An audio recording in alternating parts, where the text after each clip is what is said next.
Hello বন্ধুরা, welcome to my channel. আমি এখন বানাবো স্টার্টার সবজি, যেটা হবে আলু আর সজনার ডাঁটা। দেখতে থাকো। প্রথমে গ্যাসটা চালু করলাম, তারপর এই যে তেলটা দিলাম, এর আগেবার দিয়েছি,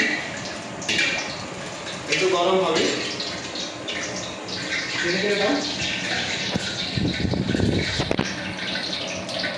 সব থেকে প্রথমে দেব হালকা জিরা, ওটা ফুটে এসছে।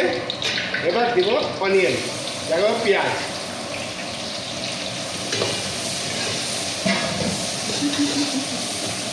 এটাকে ভালো করে ভাজবো 5 থেকে 5 মিনিট মতো। ধীরে ধীরে একটু হালকা ভেজে নেব। এবারে এই হালকা হালকা ভাজা হয়ে গেছে। হ্যাঁ, এবার দিব হালকা লঙ্কা পেস্ট, কাঁচা লঙ্কা বাটা। এবার হালকা আদা রসুন বাটা।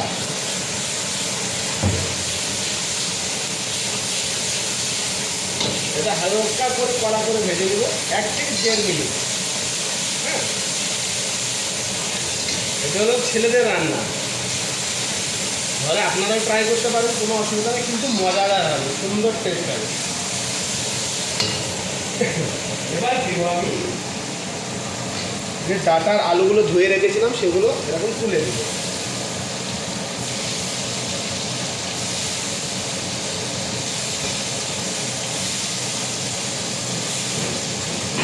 সব দেওয়া শেষ।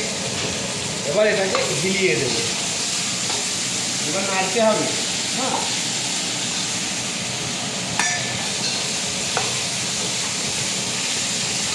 এবার এটাকে হালকা করে লবণ দিব।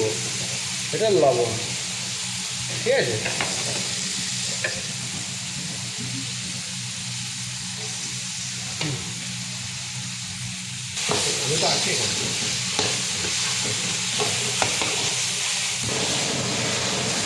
এবার 2 মিনিট পর আমি দিব টমেটো। টমেটোটা প্রথমে দিইনি কেননা বলে যাবে। টমেটো একটু আখা আখাটাকে ভালো লাগবে। এবার হয়ে গেছে। এবার আমি দিব একটুখানি হলদি, একটু মির্চি পাউডার, একটু দিব জিরে গুঁড়ো, একটু দিব ধনে গুঁড়ো, হালকা করে গরম মশলা। এবার দিব আমার ধনে পাতা। এটা হয়ে গেল। এবার দিব জল।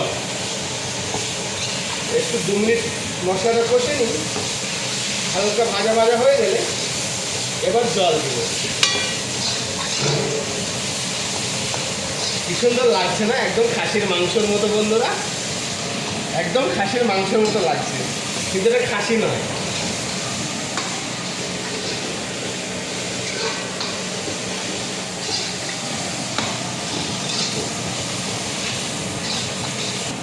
পরিষ্কার জল।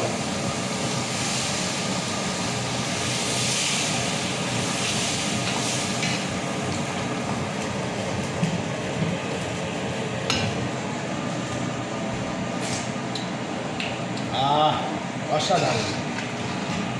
এবার এটাকে 10 মিনিটের জন্য ঢেকে দিব। হয়ে গেল 10 থেকে 15 মিনিট আমি বসিয়ে দিয়েছিলাম ঢাকনা লাগিয়ে। এবার হয়ে গেল। এবার টেস্ট করব, খাওয়ার উপযুক্ত হয়ে গেছে। Thank you. ভালো লাগলে কমেন্ট, শেয়ার, লাইক জরুর করবে, আর আমার চ্যানেলটিকে সাবস্ক্রাইব করবে, আর ফলো দিয়ে রাখবে আমার চ্যানেলটাকে।